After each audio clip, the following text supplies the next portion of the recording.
The man who is next in line for the job of Canada's chief trade representative to the United States is a sharp critic of Canada's regulated dairy industry.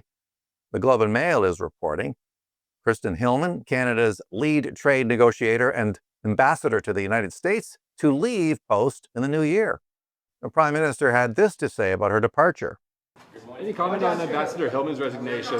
How are you going to replace Ambassador Hillman? The ambassador has done a fantastic job for Canada for 6 years. 4 as ambassador, a little more than 4 as ambassador, and then 2 before that, across a huge range of issues. Obviously, we always have a huge range of issues with the United States, and particularly in the most recent time, during an intense period of discussions, as everyone knows, with the U.S. There's a window now as we've finished our consultations on CUSMA. The Americans are just starting. The review process will gather force in the new year. So there's a window. And exceptional public servant. We're all in her debt, and I just want to thank her again for her contribution. Now, the Globe also reports that Marc Wiseman, a friend of the Prime Minister, could replace her. He's been an advocate for pushing Canada's population to 100 million by the year 2100. In the past, he's also been a harsh critic of Canada's regulated dairy industry, says Wiseman. Looking to our agriculture sector, the sacred cow of supply management, through its import restrictions, production quotas, and price controls, secures the market for a protected group of settled players, impeding innovation and keeping prices artificially high for Canadian consumers. Is it possible his appointment might signal the Carney government is ready to ditch supply management in order to get a trade deal with the Trump administration? And during the election campaign, Carney said he would defend supply management, which was critical to his voter support in Quebec. The Carney Liberals also denying they are out to criminalize Christianity and other religions. Faith leaders are worried about plans to strip the criminal code of protections for free religious speech in Canada. They fear being prosecuted simply for practicing their faith, that it opens the door to criminalizing prayer and religious texts. Justice Minister Sean Fraser was asked about Bill C-9. Let's listen. Taylor with the National Post. This question is for the minister. It's about Bill C-9. I'd like to know why are government MPs going to be supporting the amendment from the Bloc to remove religious defenses from the willful promotion of hate in the criminal code when the government has heard loudly from Muslim and Christian and other religious groups that this could insert uncertainty into their teaching and preachings of religious texts and potentially chill their speech? Thank you. And look, I will address the question head on. I do think it's important that we reflect on the reason we're here today to address a piece of legislation targeting gender-based violence, but I appreciate there are multiple priorities, all of which are important. So let's be clear about what's being proposed and what's not. The amendment that the Bloc is proposing will, in my view, in no way, shape, or form prevent a religious leader from reading their religious texts. It will not criminalize faith, and to suggest otherwise, in my view, is a perversion of the values that the major religions in this country and around the world stand for. As somebody who grew up in the Catholic Church and read Scripture on Sundays my whole life, I can tell you that I don't remember any messages about religion telling you to hate thy neighbor. But according to Mark Miller, Minister of Culture, certain biblical passages could run afoul of the hate laws and be subject to prosecution. Let's listen. If someone were literally invoking a passage from, in this case, the Bible, but there are other religious texts that say the same thing, and somehow say that this is good faith. I mean, clearly there are situations in these texts where these statements are hateful. They should not be used to invoke or be a defense, and there should perhaps be discretion for prosecutors to press charges. Now, Christine Van Geyn is litigation director at the Canadian Constitution Foundation. She'll be joining us shortly. Conservative leader Pierre Poilievre ridiculed a Calgary Liberal MP over his opposition to a motion supporting pipeline construction. Liberals voted down a motion to build a pipeline to the Pacific, and MP Corey Hogan was among them.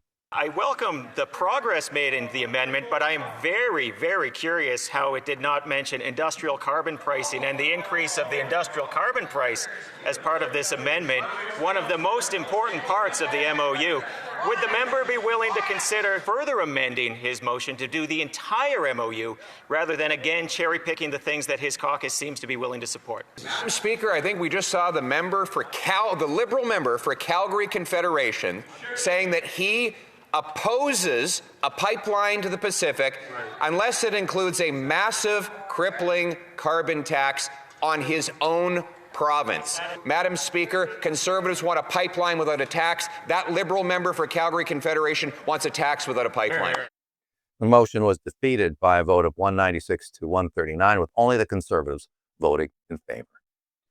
I'm now joined by Christine Van Geyn, litigation director at the Canadian Constitution Foundation. Welcome to the show. Hi, thanks for having me. Let's talk a little bit about the freedom to practice religion without fear of being prosecuted for hate violations. Now, you've identified some major red flags around this, thanks to a law that the Liberals, so the government, is looking to amend. Could you talk about that? Yeah, so what is happening is the Liberals proposed a piece of legislation called Bill C-9, the Combating Hate Act. And this legislation would increase the scope of the criminal law to regulate speech. But what happened at committee is the Bloc Québécois have made their support of this legislation contingent on the government removing from the criminal code something that exists right now, which is under the criminal code right now, you cannot be convicted of the willful promotion of hatred if you have expressed a good faith belief, a good faith religious opinion, or an opinion based on religious text.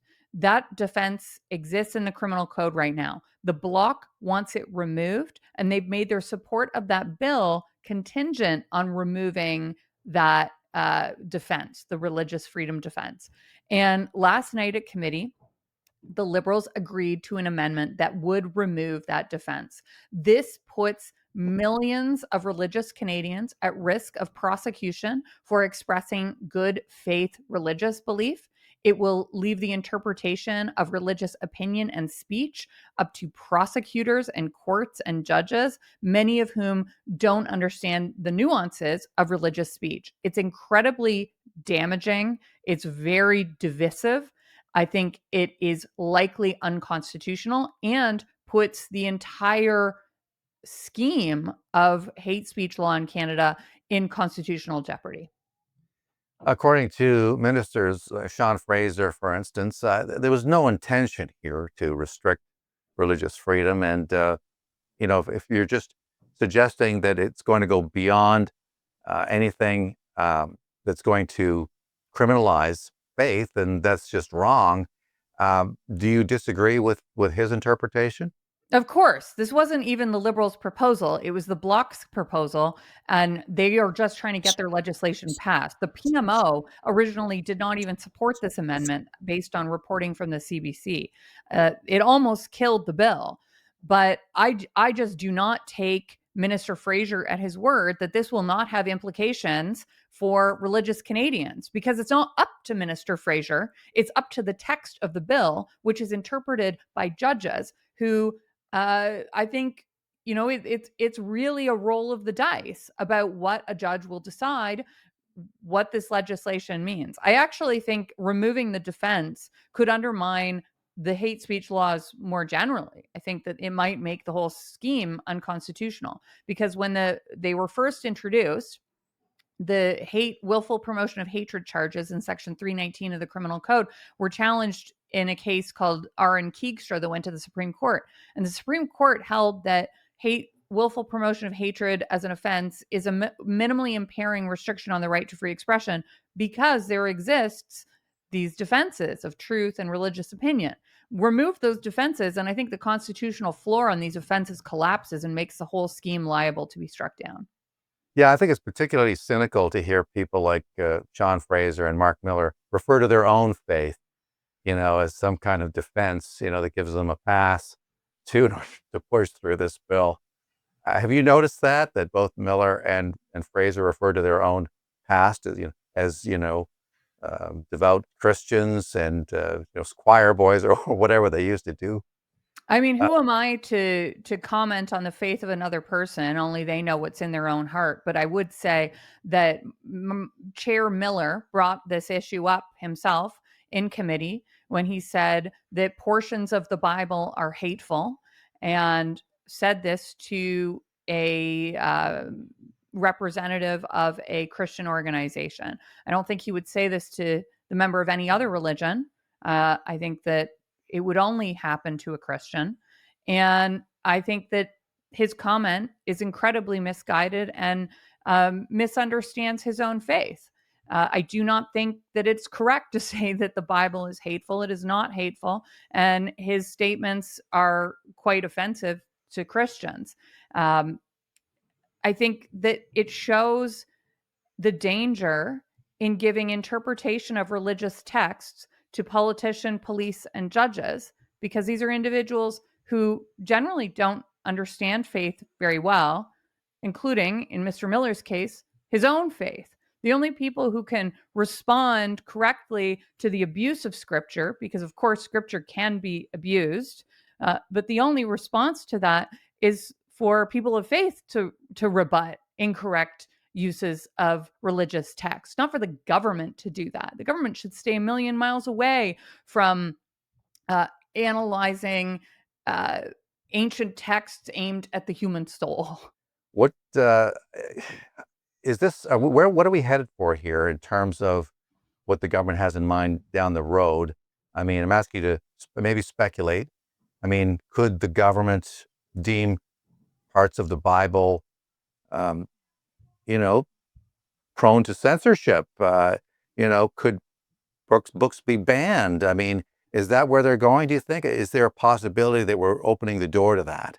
I think that the road that we are going down is a dangerous one. I think it shows the problem from first instance, which is that we should never have criminalized opinion to begin with.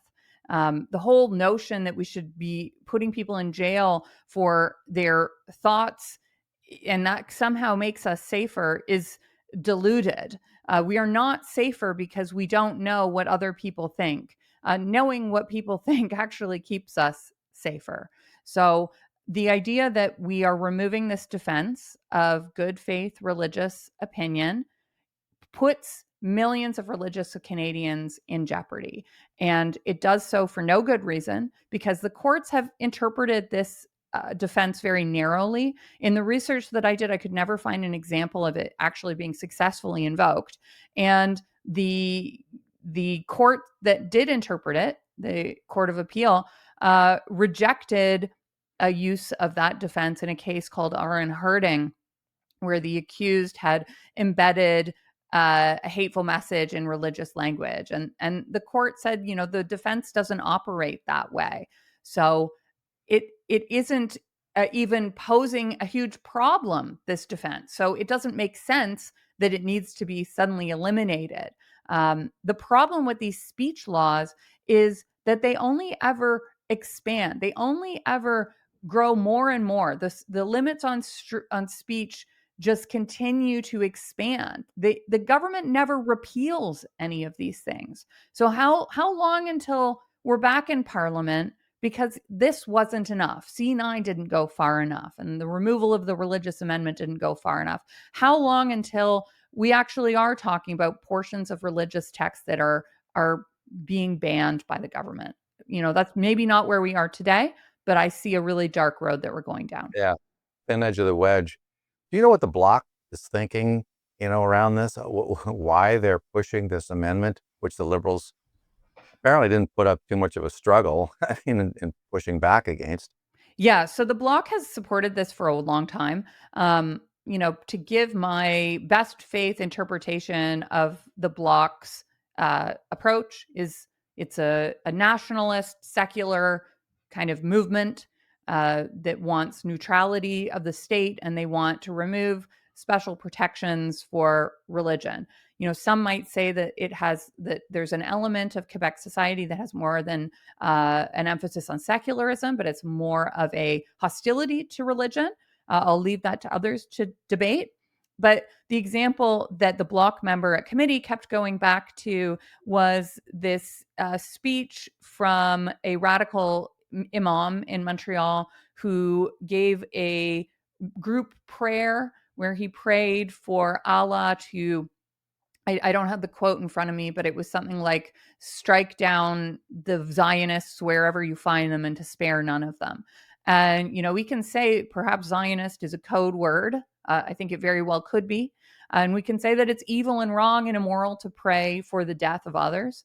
But I don't think that we can, as a society, criminalize the prayer, the form of a prayer, especially when many elements of many religions speak about sort of cosmic justice in a grand scheme. I think where we need to limit speech is when you are calling specifically and making specific threats of violence. That can be criminalized. I don't think it's appropriate to criminalize the form of a prayer, as worthy of that prayer may be if for condemnation. So where are we headed going forward? I mean, you continue to oppose with your organization the amendment? Please. Yeah, so we're sending out an urgent action request for all of our supporters today to write and call their member of parliament. You can do that at the ccf.ca/withdraw bill C9. We have always been asking for the government to withdraw this piece of legislation, but it is even more urgent now that we know that this protection for religious Canadians is being removed. So please write to your member of parliament. The website is the ccf.ca/withdraw bill C9. You can pick up your phone and call your member of parliament.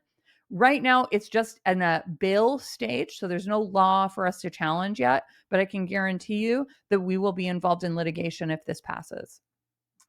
And how do people support the great work you do there at the Canadian Constitution Foundation? Yeah, thanks so much for asking. So we are a national charity. So any donations to us are tax deductible. You can donate at the ccf.ca/donate. And we do have a fund matching campaign going on right now at year end. So any donation up to, I think it's $250,000 will be matched. It might be $150,000. Donations will be matched up to that amount by if you make that donation before the end of the year. Fantastic. Christine Van Geyn, thank you so much for coming on the show. And that's it for this edition of Straight Up. Appreciate you tuning in, my friends. Let's do it again soon, shall we? Bye-bye for now.